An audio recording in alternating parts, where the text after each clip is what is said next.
Dear Patriots, before the news starts, please subscribe to our patriotic channel by clicking the subscribe button. Give us a thumbs up to this video.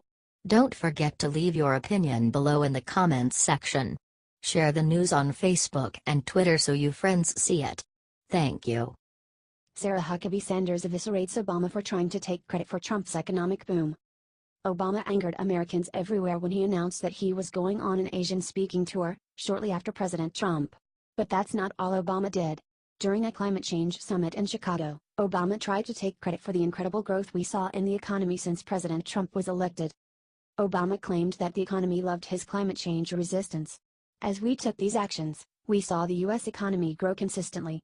We saw the longest streak of job creation in American history by far, a streak that still continues, by the way. Thanks Obama, said Obama. Wow. Sarah Huckabee Sanders slammed Obama for this in an interview with Fox News' Jesse Waters. It's laughable that President Obama thinks he has anything to do with the success of where the economy is right now, started Sanders. This is all a direct result not just of President Trump's swearing-in, but from the minute he was elected, consumer confidence got stronger, and businesses wanted to participate in our economy again because they have confidence in this president, she explained. Sarah also tweeted about President Trump's economic success. I'm old enough to remember when President Trump's election was going to crash the market. 1 year later, market up over 30%, 2 million new jobs and 1,000 new manufacturing jobs created every day just last month. And now Obama wants credit for the booming Trump economy, tweeted Sanders.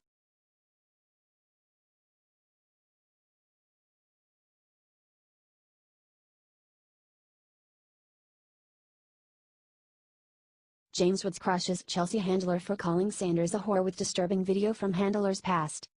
James Woods completely humiliated Chelsea handler for calling Sarah Huckabee Sanders a whore.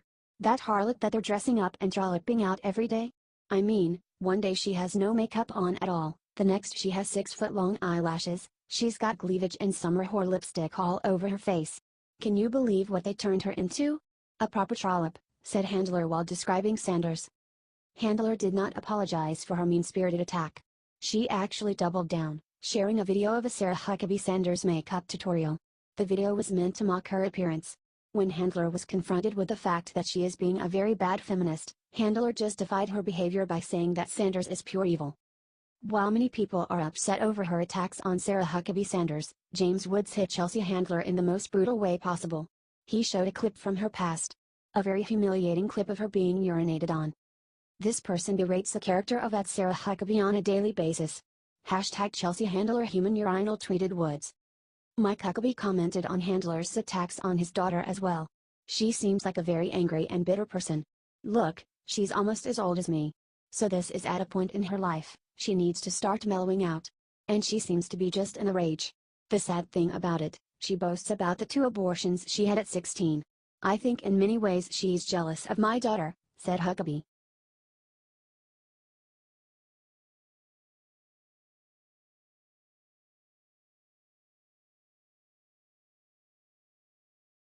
Watch Don Lemon compare himself to a bullied 11-year-old after President Trump insults him. President Trump has been fearless in calling out the mainstream media. CNN is certainly not happy that we now have a president who stands up to them. In the fight back against Trump, CNN compared Don Lemon to a viral video of an 11-year-old boy who had been bullied. Another false story, this time in the failing at New York Times, that I watch 4 to 8 hours of television a day, wrong. Also, I seldom, if ever, watch CNN or MSNBC. Both of which I consider fake news. I never watched Don Lemon, who I once called the dumbest man on television. Bad reporting, tweeted President Trump. Dana White tweeted out a video of an 11-year-old boy speaking out against bullying. Meet Keaton Jones, a very smart little boy who is being bullied at school. This video is heartbreaking. I want to bring Keaton to Vegas and hang out at UFC headquarters. If anyone knows how I can reach the family, please let me know. Thank you everyone, tweeted White. Don Jr. watched the video and offered his assistance.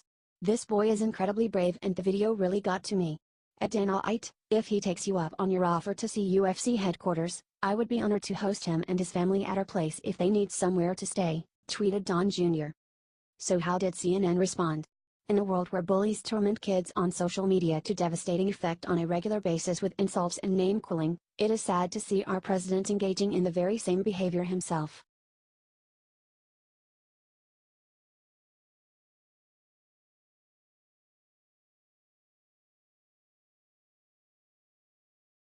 I'm not finished. Watch Sarah Sanders brutally take down Jim Acosta for defending fake news. President Trump called out the mainstream media for reporting multiple fake news stories over the weekend. CNN is getting nervous, and when CNN's Jim Acosta tried insulting her for it, she was prepared, and she crushed him. The president is calling out a very direct and false accusation lodged against him. There was nothing more than an individual trying to put their bias into their reporting, and something that frankly has gotten a little bit out of control, said Sanders.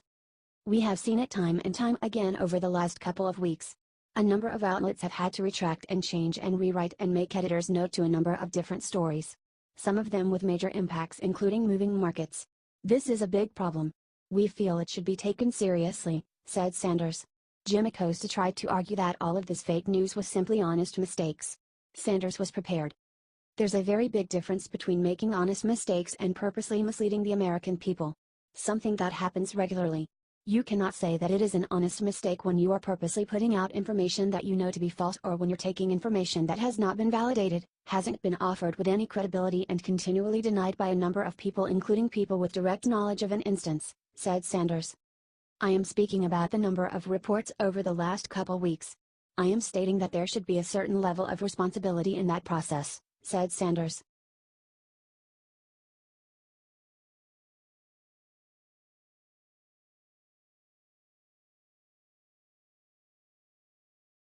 Why in the world would people believe CNN? Dale Jackson crushes CNN's Brian Stelter in humiliating way. CNN is quickly losing all of their credibility with the American public. CNN's Brian Stelter had a guest on recently who defended the station's fake news. The mistakes are precisely the reason the people should trust the media.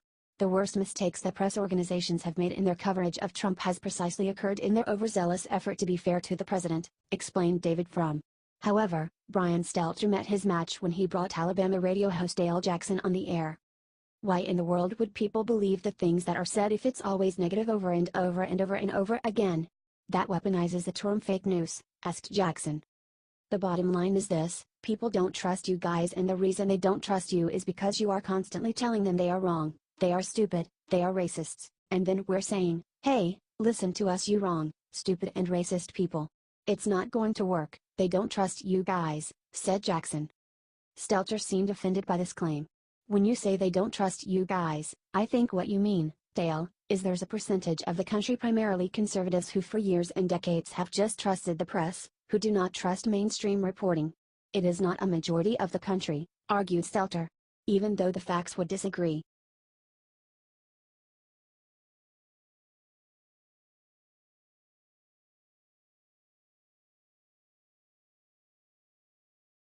Megyn Kelly brings 3 of Trump's accusers on live television, it backfires miserably.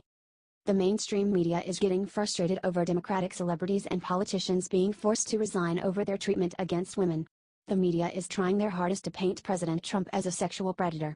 Megyn Kelly brought on Jessica Leeds, Rachel Crooks, and Samantha Hove, who have accused Trump. These women came forward precisely after the media released their infamous Access Hollywood tape from 2005. We haven't heard much from them since Trump won the election. He was like an octopus.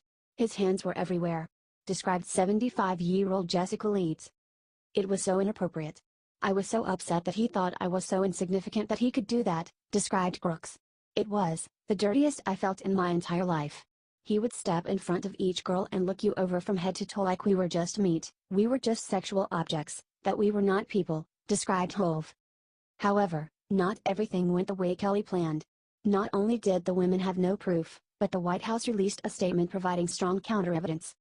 These false claims, totally disputed in most cases by eyewitness accounts, were addressed at length during last year's campaign, and the American people voiced their judgment by delivering a decisive victory. The timing and absurdity of these false claims speaks volumes, and the publicity tour that has begun only further confirms the political motives behind them, says the White House statement.